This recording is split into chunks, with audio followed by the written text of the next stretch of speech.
go. And you heard that? And today I'm scared. This has happened, you know, in my neighbourhood. That noise you hear as she's talking, to people already on edge, they speculated was the sound of a controlled explosion. Barely 100 metres from the scene, police sealed off another street. One neighbour here reported seeing people being detained. Police have confirmed 2 arrests. This attack has been officially declared as a terrorist incident, and the investigation is now being led by counter-terrorist police. As has been confirmed by CT policing, we believe that the identity of the offender has been established, but until we are certain of this fact, it is premature to set out this detail at this juncture. The Mayor of Greater Manchester came to visit the scene. Tonight our first thoughts are with the families of those people who died, those injured and those traumatised by this and horrific anti-Semitic attack on our Jewish friends and neighbours. We condemn it outright. Attacks like this are felt far beyond where they happen. The Prime Minister offering this message to the Jewish community. On behalf of our country, I express my solidarity, but also my sadness that you still have to live with these fears. Nobody should have to do that. Nobody. And so I promise you that I will do everything in my power to guarantee you the security that you deserve, starting with a more visible police presence protecting your community. Security at synagogues had already been increased. The fear of just this sort of attack was real. And here, in this community, it became reality. Greg Milam, Sky News, Manchester. Well, Greg joins me now. And Greg, Yom Kippur, a time of reflection and atonement for the Jewish people, a time for forgiveness, and they find themselves in the midst of this terrorist incident. Many people in Manchester are probably only finding out now as the sun goes down, they can switch on devices and their televisions. What's been the reaction from the Jews that you've spoken to today in and around this area? Well, around this area, I think you looked at their faces today and it was just shell shock. I think the scale of what they experienced on their doorstep, the speed with which it happened, all of that panic and that chaos. There was one man I was talking to who was in the loo and heard those bangs of those police firearms going off. And like so many people living opposite that synagogue, had to come down here to this cordon and spent the day. And I think the fact they knew there were children, so many children in there, that it was a holy day for the synagogue, I think really struck hard. There was a group of people who came down. There was a little row of dining chairs that have been brought down for some older members of the community who've been brought down to be this side of the police tape and just to wait for that opportunity to go back. And the shock on their face, I think, was really clear. But something else as well, their relief that this wasn't a lot worse. The praise for the police operation. It was 7 minutes from that first call to the police to when the attacker was shot by police, but also the work of those inside, the security team at the synagogue and those inside who barricaded themselves in and undoubtedly saved lives. But I think the fact this has happened on their doorstep is very hard for people to take. Yeah, there's always security at synagogues, at Jewish schools. It's heightened on holy days like Yom Kippur. And we heard from the Prime Minister earlier that there is going to be increased security again at synagogues and schools going forward. Because when you speak to the Jewish community, there's been a sense of inevitability about what happened this morning. Perhaps not here on their doorstep in Manchester, but the feeling that there would be some kind of attack on Jews. Yeah, and people do talk about that here, that they thought it would happen, maybe not here, because this is a very diverse area. It's a very large Jewish community, it's a very large Muslim community, and it's a place where that is seen as being a very well-functioning, diverse neighbourhood.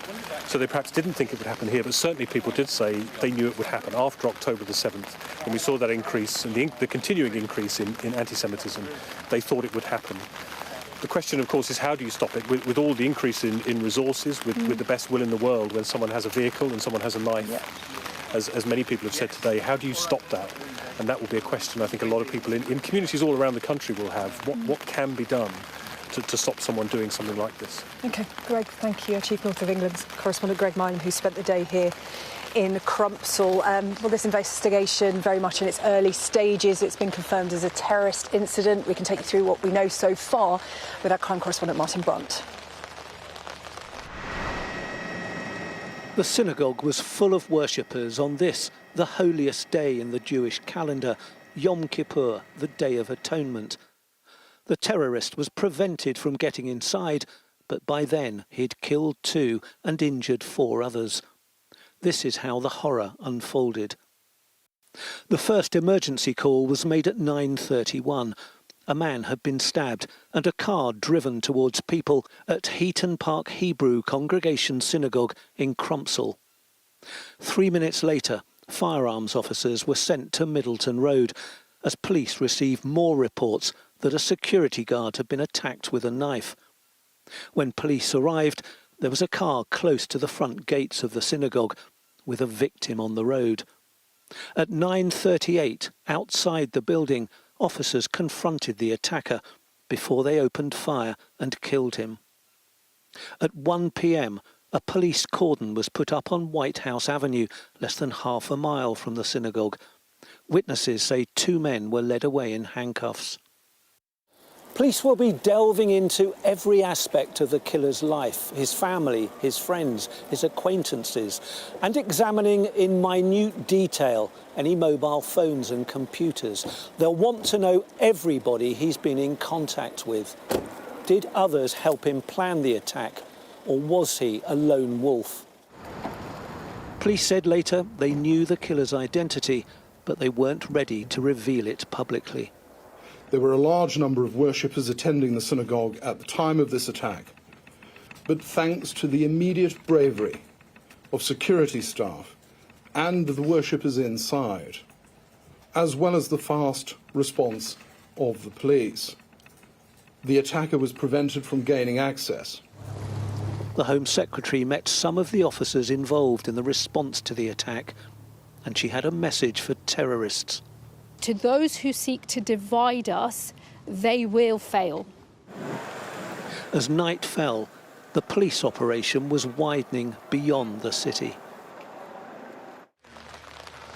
Well, Martin Brunt is here with me now, our crime correspondent. And Martin, let's talk about that police response. We heard the Mayor of Greater Manchester, Andy Byrne, and the Home Secretary praise this response because it was 7 minutes from the first 999 call from a concerned member of the public to the police shooting the suspect. Yeah.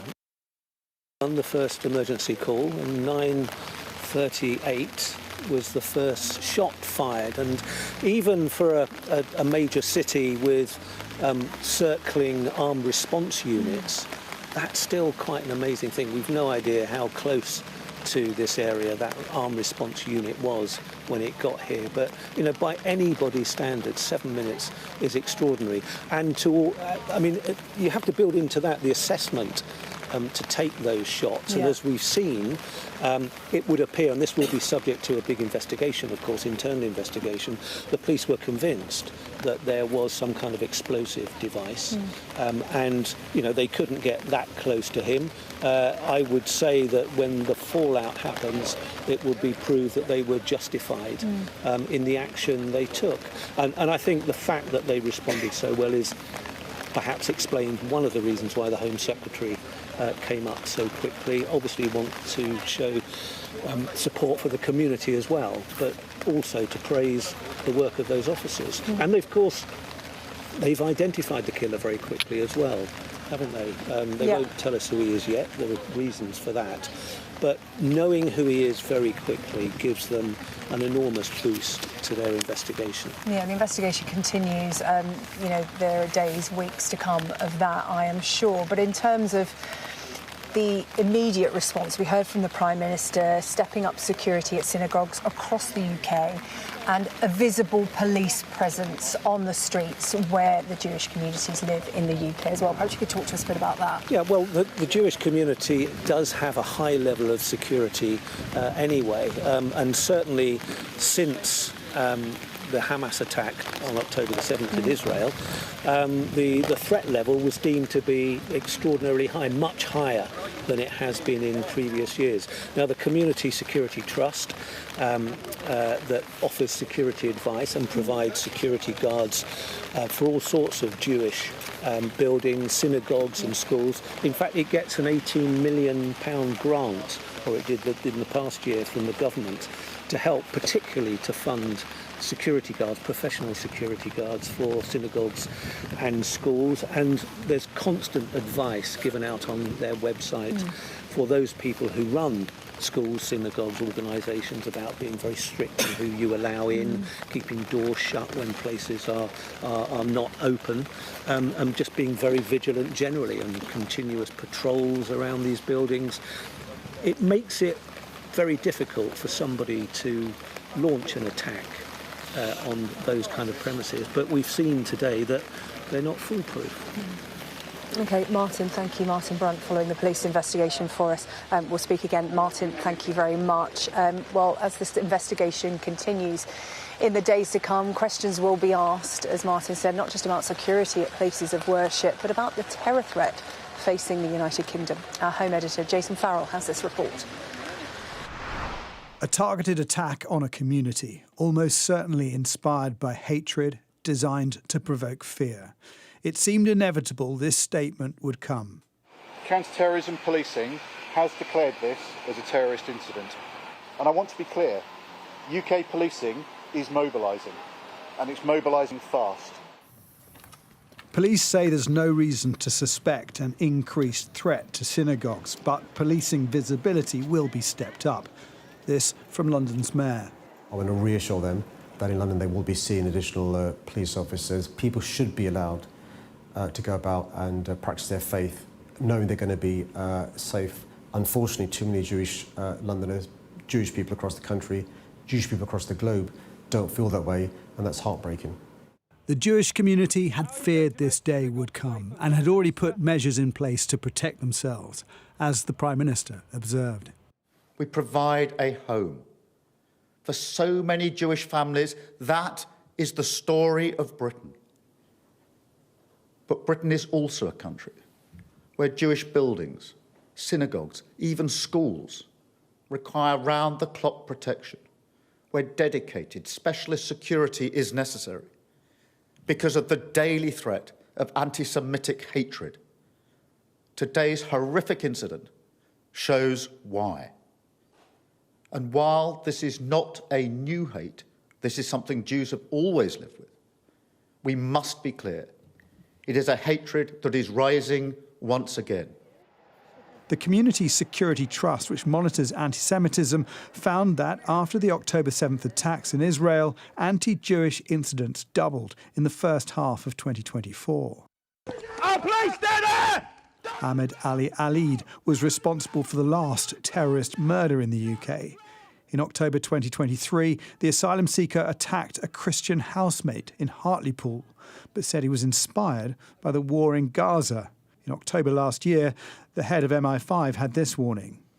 We are powerfully alive to the risk that events in the Middle East directly trigger terrorist action in the UK, as we saw with last October's knife attack in Hartlepool.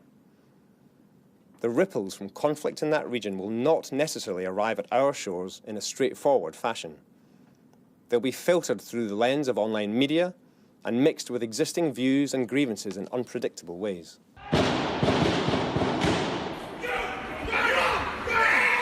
Marauding attacks are unpredictable and quick. In 2017, the 3 London bridge attackers killed 6 people in 8 minutes before they were shot. The same year, the Westminster bridge attacker killed 5 people in 82 seconds. Here in Manchester, the attacker was shot within 7 minutes of a call from the public. That phone call probably saved lives. It's likely so did the security precautions that all synagogues routinely deploy. That fortressing of their lives, schools and places of worship must sadly be stepped up. Jason Farrell, Sky News.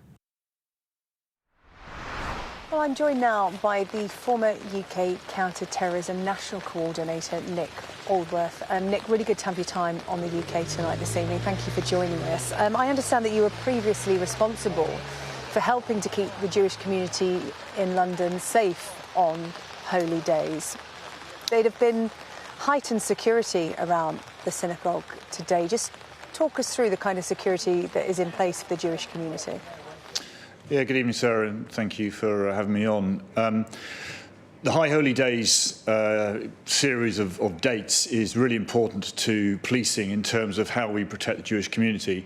We know that terrorists are attracted to anniversaries, they're attracted to significant dates which they believe can amplify the effect of what they do. And so sadly, this attack has been known to be coming for many, many years. And of course, we've seen it occur elsewhere, and particularly in Europe. But the policing operation, certainly when I looked after it in London, was probably one of the second, third biggest policing operations that London actually pulls together. Hundreds of officers across many dates protecting the Jewish communities, alongside and in proud partnership with the Community Security Trust, who are an exceptional organisation, and with that support from government funding, do provide fairly extensive security provision to places like synagogues and schools. Heightened security, a way of life for Jews as they go about their daily life, whether that's to school or to their place of worship. In terms of what happened here today, the synagogue will have been well protected. They will have known about the threat.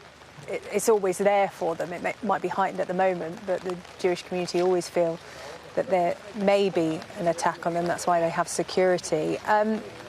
Given that, the response today, it could have been so much worse, and we've heard a lot of that today. Yeah, Sarah-Jane, it's a terrible thing to say that it could have been worse, because for those families affected, it is utterly awful and devastating. But the reality is, from what I'm seeing down here in London, is that there was a very fast response from the security and the congregation, in as much as they locked down the synagogue. Now, you're probably aware that we now live in a country that has law around this, Martin's Law, which of course evolved from the last awful terrorist atrocity in Manchester. And that law will require places such as, high-capacity faith establishments to have a plan. And it actually says what that plan needs to be. And one of those things, it needs to be able to lock down. And that's exactly what's happened. And it's proven that having those plans, very basic, very easy to plan and implement, saves lives. And that definitely, for what I'm seeing of people trying to break into the synagogue and attack people inside, the fact that they couldn't do that was because brave security officers, brave Congregationalists stepped forward, locked the place down and stopped further harm from being done. Yeah, lives were saved today because of the response of the police and those at the synagogue, because of course a lot of Jewish security at synagogue does rely on volunteers as well, people volunteering to provide security. We heard from the Prime Minister he is going to strengthen security at synagogues right across the UK in response to what happened this morning. He's also talked about heightened police presence on the Jewish communities. That very much a short-term measure. In the long term, how do you think security will change? So we have to keep security proportionate to the threat. And thankfully, while they do happen and they're incredibly distressing, events and acts of terrorism are still relatively rare. And so if we have a disproportionate response that perhaps in some way limits how we live our lives, that feeds very much into the terrorist agenda. And we don't want that to happen. I think my view on this would be that the security that we provide to many places that are at threat is normally pretty good. Others, some can do better, but normally it's pretty good. And it's the fact that we have security inside the Jewish community, and it is visible, and they as a community are highly mobilised. The Community Security Trust do an enormous amount of education and awareness among their own communities. You have this group of people who really understand how to look after themselves, and I think we have seen that today. I don't think there is very much more that the government or the police or the Community Security Trust can do themselves to make it much more secure without it significantly impeding on their ability to live free and open lives.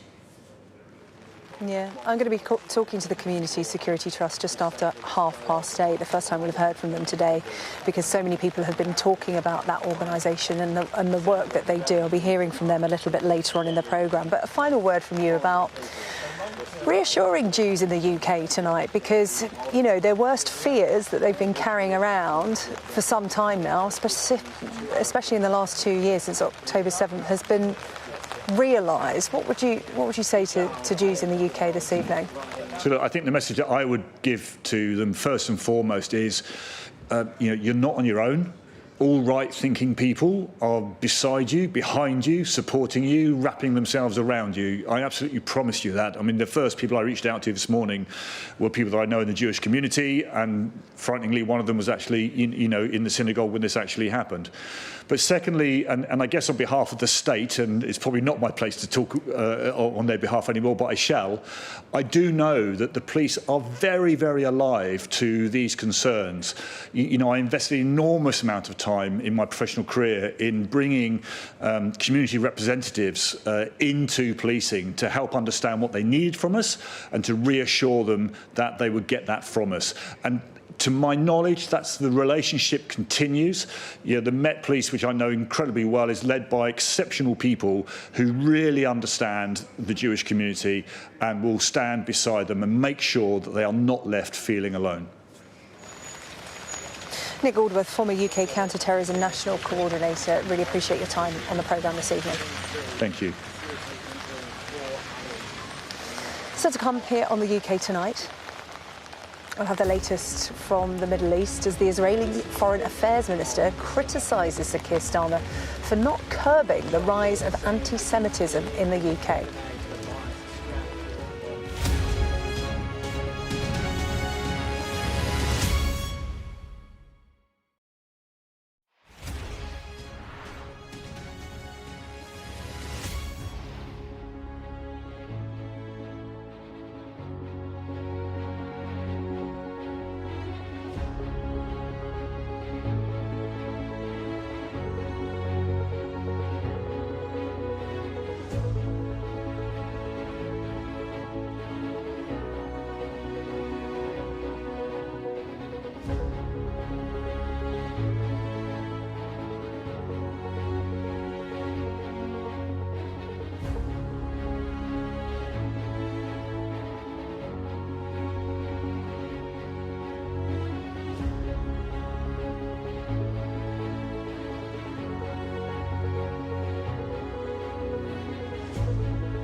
I'm Dominic Waghorn, Sky's International Affairs Editor, covering a world that seems to be unravelling. It's not his country, it's ours. Sky News, the full story first, free wherever you get your news. It's half an hour now past the deadline that Hamas issued, and we've now seen a third barrage of rockets coming in.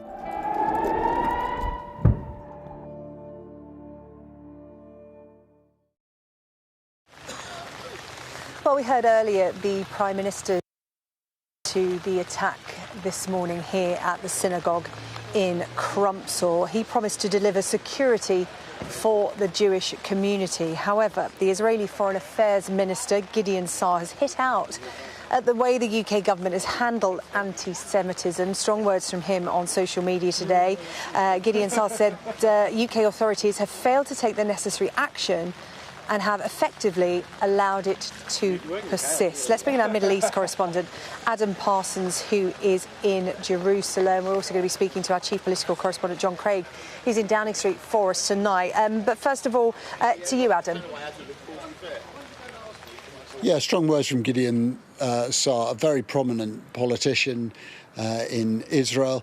There has also been similar strong sentiments expressed by Benjamin Netanyahu, the president, who said that he sent his deepest condolences, but also said that he was reflecting on what he had said at the United Nations about terrorists getting a prize. Itamar Ben-Gvir, very right-wing Israeli politician, has said similar sentiments. A lot of people, to be blunt, are drawing a link between what they believe to be indulging terrorists, and although they haven't said this, there will be in many minds the fact that the UK has recently recognised the state of Palestine, and what they would see as horrendous evidence of rising anti-Semitism. And that all comes down to this document, which is a letter sent by the Israeli President, Isaac Herzog, at the start of this week, Monday, the 29th of September, a letter sent to King Charles III. And throughout this is a warning of what Isaac Herzog, and I have to say there is a certain amount of prediction about this, talking about the rising tide of anti-Semitism. If I just pick out a few bits for you, he says Jewish communities around the world face an unrelenting and unprecedented wave of anti-Semitism. He says Australia, the UK and Canada, and three proud Commonwealth countries, three countries where Isaac Herzog says Jews no longer feel safe. And then he goes on to list statistics in each of those about the rise in anti-Semitism. And then in a very striking line says, the nations which just 80 years ago stood united against fascism and Nazism have now become overrun with anti-Jewish hatred. This is a theme that you hear quite often when you talk to people here in Israel, is a suspicion that the world, and indeed Europe in particular, is falling back into anti-Semitic sentiment, anti-Semitic tropes, fake news, propaganda that incite hatred of the Jewish community. Now, there will be plenty of others who say that that global anger with Israel is not because of innate anti-Semitism, it is because of the actions of the Israeli government, particularly, obviously, in line with its continued attacks on Gaza, which a UN committee has described as genocide, and the UN has endorsed a report saying that there is a famine there. Others, though, will say it is one thing to criticise the Israeli government, it is quite another to indulge in anti-Semitism. Now, the distinction between the two might seem obvious, but they are clearly linked to some extent. The bottom line is that anti-Semitism, according to all reports, is on the rise across much of the world, specifically in Europe, and according to these statistics in the UK as well. And that is something that troubles many here, and that is why the Israeli president has written to King Charles, and wrote 3 days ago, before this attack happened. Adam, thank you. Adam Parsons in Jerusalem for us tonight. Let's bring in John Craig in Westminster. The Prime Minister has been speaking about this attack today. No direct response to what we heard from Adam there, but what has he been saying? Well, on that theme of anti-Semitism that Adam was describing, the Prime Minister today, in his 3.5-minute statement after his Cobra meeting, talked about the daily threat of anti-Semitic hatred. And he said today's horrific incident shows why, while it's not a new hate, something Jews have always lived with, he said, it's a hatred that is rising once again, and Britain must defeat it once again. So rising anti-Semitism, that was the warning from the Prime Minister. He obviously promised to protect Jewish people from this sort of attack. The Cobra meeting talked about beefing up security, synagogues, Jewish schools and so on. What happened today was that the Prime Minister was obviously told very early when he was in Copenhagen for a big summit of European leaders to discuss tackling illegal migration across the continent of Europe. He was obviously tipped off early that it was a terrorist incident because he went straight to the airport, flew back for this Cobra meeting. That took place about 4 o'clock this afternoon. PM arrived back about 3:45, looking very solemn. And even before the PM walked through the front door of Downing Street, the top police officer in charge of counter-terrorism, that's Assistant Commissioner Lawrence Taylor, who minutes earlier had briefed journalists on what had happened in Manchester. He arrived to brief the PM. We saw arriving back with Sir Keir, we saw Jonathan Powell, his hugely influential security advisor, national security advisor, used to be Tony Blair's chief of staff, major figure in Downing Street on these sort of issues. Steve Reid, the community secretary, was at the Cobra meeting. David Lammy, deputy PM. Shabana Mahmood, who went to Manchester, dialed in. Her permanent secretary, Antonio Romero, was there in person. And Yvette Cooper, the Foreign Secretary, came back from France to attend. So a pretty high-powered meeting. And at that meeting, obviously, they discussed this anti-Semitic threat that the Prime Minister described as rising. And it obviously, clearly, there's a lot of pressure on the government from the Jewish community and, as we've heard, from Israel to do more to tackle this problem. Now, of course, Sir Keir Starmer made one of his big issues when he became leader, taking over from Jeremy Corbyn, tackling anti-Semitism in the Labour Party, and he would have claimed to have rooted it out.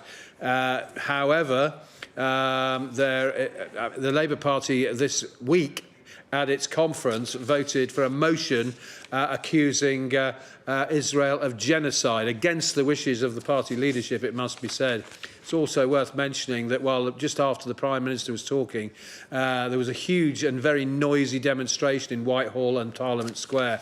Not about what's happened today, but in protest at the Israelis' handling of the Greta Thunberg flotilla and the way that's been handled. So it was still going on.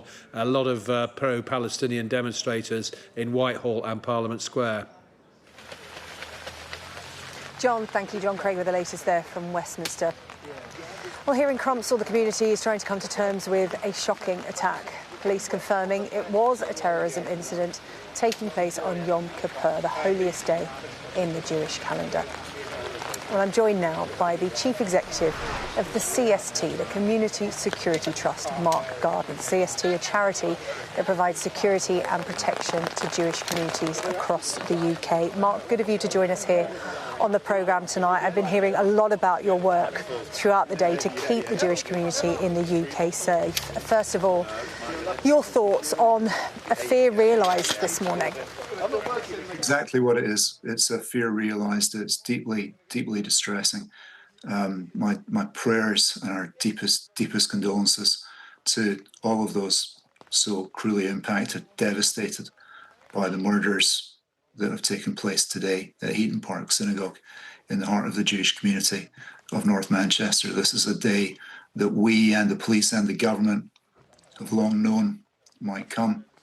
And when it finally did, we need to redouble all of our efforts to protect our Jewish communities, to strengthen our Jewish communities. And also, I need to point out, this was an attack on Jews, but it's an attack on British Jews. And whilst the police have not yet said anything about the ideology of the attacker, I think from the imagery, we have a pretty good idea of what this is all about. And let's not forget what happened at the Manchester Arena. So on this occasion, the victims were Jewish. Well, look, none of that has been, nothing's been confirmed by the police yet as to motive, but I do accept your point that this was an attack on British Jews today. The police investigation continues. We will update people on that as and when. But in terms of the security at synagogues, you talk about redoubling efforts, redoubling security. Security will have been pretty tight around synagogues today, as it always is on the high holy days in the Jewish community. Can you talk to me about what kind of operation will have been in place here at Heaton Park Synagogue? Because it will have been replicated up and down the UK today. You're right. Well, you will have seen the speed of the armed police response, which I understood took 6 or 7 minutes before the attacker was neutralised, and that's because of the extensive security operational planning that is in place from counter-terrorism police, from local police, from CST representing Jewish communities across the UK on these issues, and also from various government departments. There's a huge amount of planning goes into these operations, and that's why the armed response was so practically immediate. That is layered on top of local policing efforts and all of the security work that is carried out by the CST, carried out by our community partners and other community security organisations that operate, the cooperation that we receive from the synagogue congregants who helped to prevent even more casualties from occurring today, because I know what happened in the attack, and maybe in the coming days more of that will be made public. So it's a huge security effort. I'm devastated that people were murdered today, but I know that the casualties would have been much worse if the security measures were not also very much in place. 2 lives lost today, but as you said, because of the response of the security at the synagogue and the emergency services, lives were most certainly saved today. Synagogue for morning worship on Yom Kippur. Mark, as I said, throughout the day today, we've been hearing a lot about the CST and the work you do. You receive funding from the government for professional security guards at schools and synagogues. You're also helped by a huge swathe of volunteers to keep the Jewish community safe. Can you give me an idea of day to day what that involves? Because, you know, the Judaism is pretty unique in this country in terms of the people who follow that religion need special protection. Day to day, talk to me about what it's like, for example, for children going to school. Sure. So Jewish communities all around the world, including here in the UK, have faced the threat of terrorism for decades.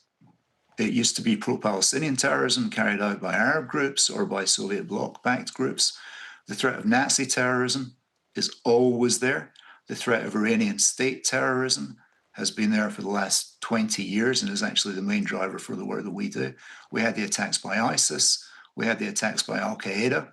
So this, unfortunately, is why security in the Jewish community in the UK and at Jewish communities all around the world is at levels that no other British citizen will have any understanding of. I don't want it to be normalised. It's completely abnormal and extreme for British Jews to have to lead this way. The security measures at schools, I mean, we design schools at the architecture stage to be as far back from main roads as possible in case, God forbid, there's ever a truck bomb. You know, that's the extent of what we do, and that's because of truck bombings of Jewish communities around the world in previous decades. We know the reality of anti-Jewish terrorism, and we know the reality of anti-British terrorism and how the two coincide here in the UK. So we understand these threats. That's why we invest so heavily in security, and that's why we receive so much support from the police and the government for those efforts. The government pays £18 million for commercial security guards to work at every single Jewish school and at every single synagogue. CST does not receive that money. We manage that money on behalf of government, and every penny of it is very well spent and absolutely needed. And just a final word for Jews watching our conversation this evening. You know, the sun's gone down on Yom Kippur. Many people will be switching on their devices, finding out about what has unfolded today. What would you say to them about their security going forward? The Prime Minister, you know, promising to bolster security, to have visible police presence on the streets where British Jews live. What words of reassurance would you give them this evening? I don't like the word reassurance because it sounds like some kind of magical guarantee that nothing can happen. And obviously things do happen, and it happened today, the very worst. A terrorist attack in which people were murdered attending a synagogue in the middle of a Jewish community here in the UK. So instead of reassurance, I give an assurance. I give an assurance that everything that CST and all of our Jewish community partners can do will be done.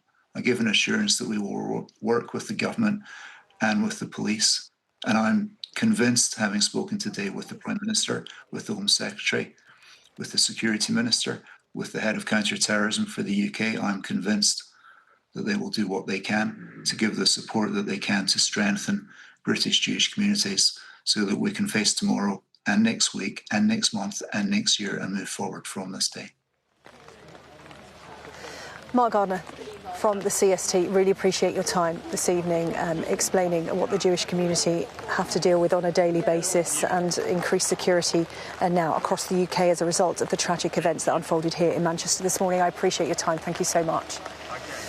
Well, we've just received a joint statement issued by the Board of Deputies and the Jewish Leadership Council. This is what they've had to say. As we emerge from the fast of Yom Kippur, the holiest day in our calendar, many in our community will only now be learning of the horrific attack on Heaton Park Hebrew congregation in Manchester. We are devastated at the loss of 2 members of our Jewish community, and our thoughts are with their families, those who are injured and receiving treatment, and all those who have been affected by this act of anti-Semitic terror. Our communal organisations are working in close coordination with one another and with all relevant authorities, including government and police. We urge all members of our community to carefully follow instructions from the CST, police and other authorities intended to keep us safe. We are grateful to the police and the synagogue security team for their courageous action, as well as that of other emergency responders, which undoubtedly prevented further tragedy. We thank the government for its swift response, and His Majesty the King, the Prime Minister and other senior politicians for their expressions of support. We are also thankful for the widespread solidarity expressed for the Jewish community from across our diverse society, including faith and belief leaders from across the spectrum. At this dark time, these acts of solidarity will be a comfort to our community. At a time of rising anti-Semitism in the UK, this attack was sadly something we feared was coming. We call on all those in positions of power and influence to take the required action to combat hatred against Jewish people, and will be working with the authorities on a series of additional measures to protect our community over the coming days. Well, I'm joined now by Mark Levy from the Jewish Representative Council of Greater Manchester, community organiser Farquhar Naim, who works with Greater Manchester citizens. Thank you both for agreeing to come on the programme this evening. First of all, my condolences for what has happened here, a truly horrific terrorist incident in the heart of the community. Your thoughts this evening? Well, this is very close to home for me. This is my synagogue where the attack happened, and I had my very close family members inside when the attack took place. It must have been incredibly worrying not being able to get hold of them. Well, it was, and I actually only know that they're okay because I saw them on Sky News when on the live stream after the incident happened. Now, this is our worst fears coming true. We have thought that this day might come for some time, as we've been warning against the huge surge in anti-Semitic hate crime targeting Jewish people across the whole of society, whether that is in universities or schools or workplaces or even in the NHS. We have had to endure an appalling level of hatred due to people either being unwilling or unable to combat or stop a conflict taking place thousands of miles away being brought onto our streets. So make no mistake, when people go marching and talk about globalising the Intifada or hunting down Zionists in the street, this is what they mean. They mean 2 Jewish people from Greater Manchester who are British being murdered in cold blood on the holiest day of the year. People conflating what's happening with the Middle East with ordinary British Jews just going about their lives. In terms of the different faiths that operate within this community, they live side by side, Muslim, Christian, Jewish, literally living next door to each other. And, you know, there's been a real sense of solidarity here today after this attack. Yeah, and it has to be, and that's the Manchester spirit. But, you know, I've spent the past 10 years as a community organiser, working to build relationships between different faith communities. I first met Mark, a good friend of mine, about a decade ago, working very closely with him. The last 2 years have been difficult. But we've always been adamant, myself, Mark, and some of our friends in both the Muslim and Jewish communities, that we can't let what's happening in the Middle East spiral onto these streets here. And unfortunately, this incident is such a terrible incident that's happened, a terrible terrorist attack. It's just the second time in a few years that we've had a terrorist attack on the streets of Manchester. But the spirit here in this city is one of togetherness, where we always come together and stand up for each other. And today is a day for mourning for the Jewish community. They have suffered a lot over the last few years. They've been incredibly lonely, and they've been reaching out and to myself, to friends and to others to say, let's sit down, let's make sure something like this doesn't happen. And we've tried, but it's been incredibly difficult. But you know, I'm here, Mark, as your friend, someone that's known you for a long time, and I just want to stand.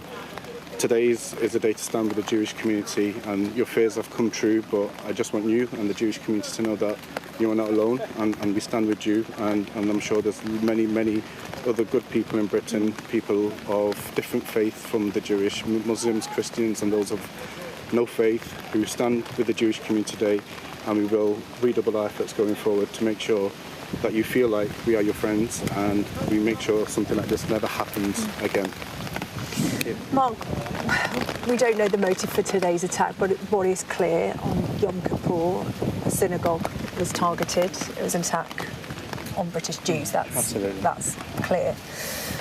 In terms of what your friend here said, the rise of anti-Semitism, particularly in the last couple of years, doesn't have to be overt, doesn't have to be attacks. It can be more subtle than that. What have you experienced, and what have your family and friends been talking to you about? Because, as I was reflecting with the CEO of the CST there, this is a fear that's been realised. It's been a fear that's been there always for Jews, but particularly over the last couple of years. What we have always experienced as a Jewish community is that when there is conflict, there is a surge in hate crime targeting Jews, not just in the UK but around the world.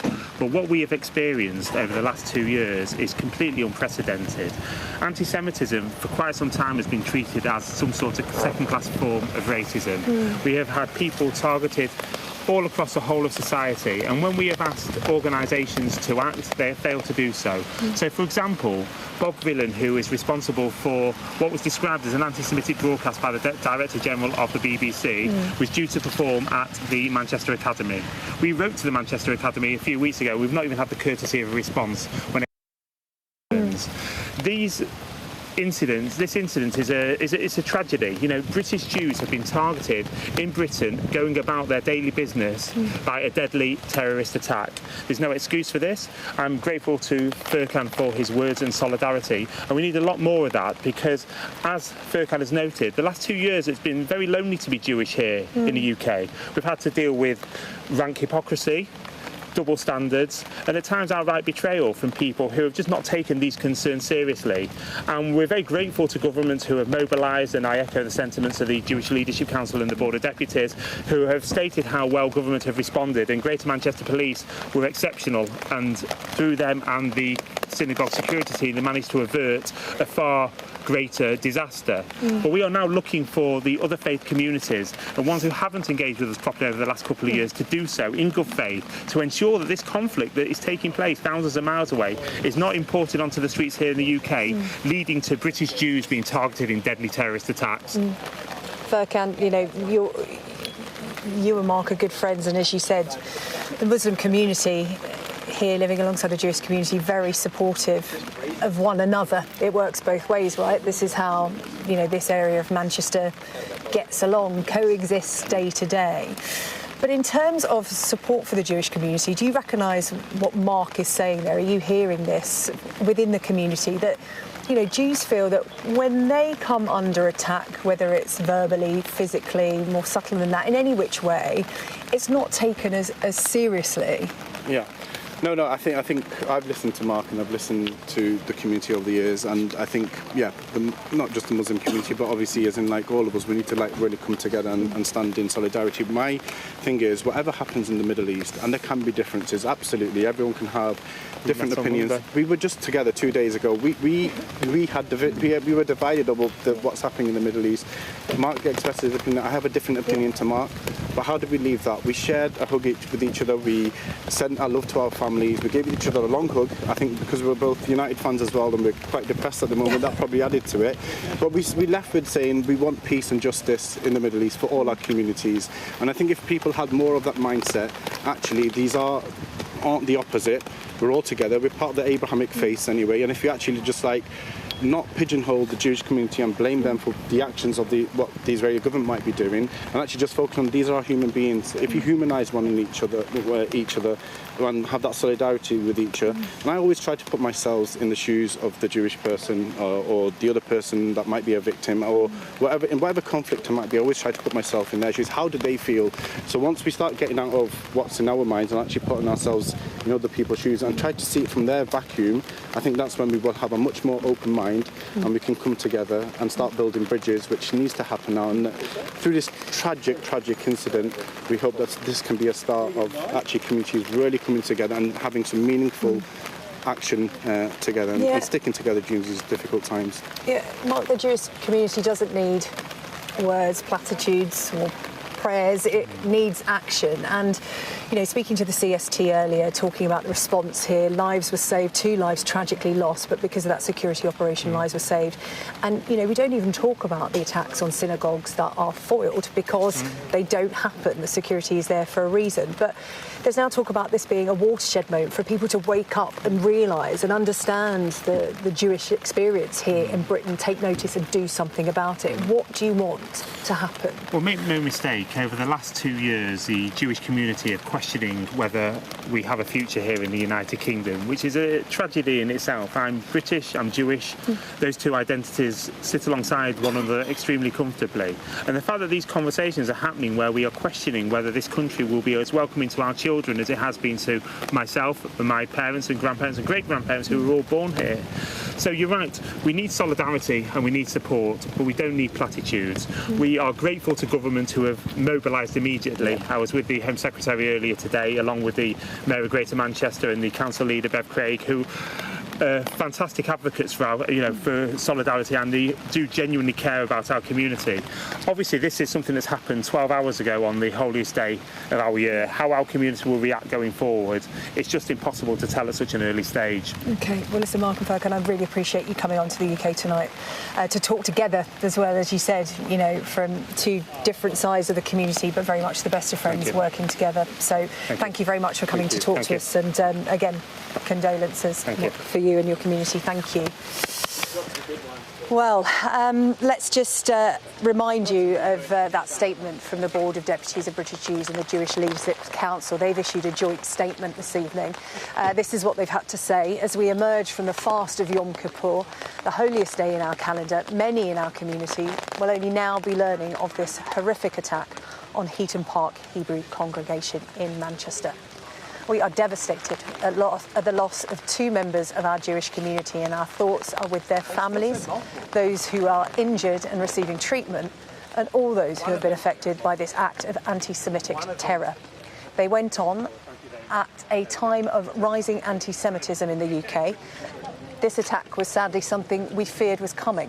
We call on all those in positions of power and influence to take the required action to combat hatred against Jewish people. And we will be working with the authorities on a series of additional measures to protect our community over the coming days.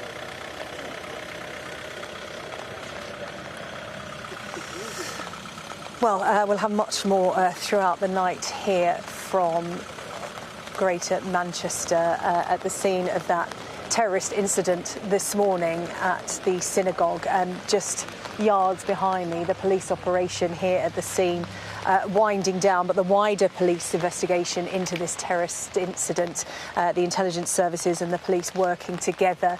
The police saying that they know the identity of the suspect, but at this time are not releasing it as they ask more questions and determine more facts. 2 people losing their lives in this attack, 4 in a serious condition in hospital. We'll continue to bring you updates throughout the night here on Sky News.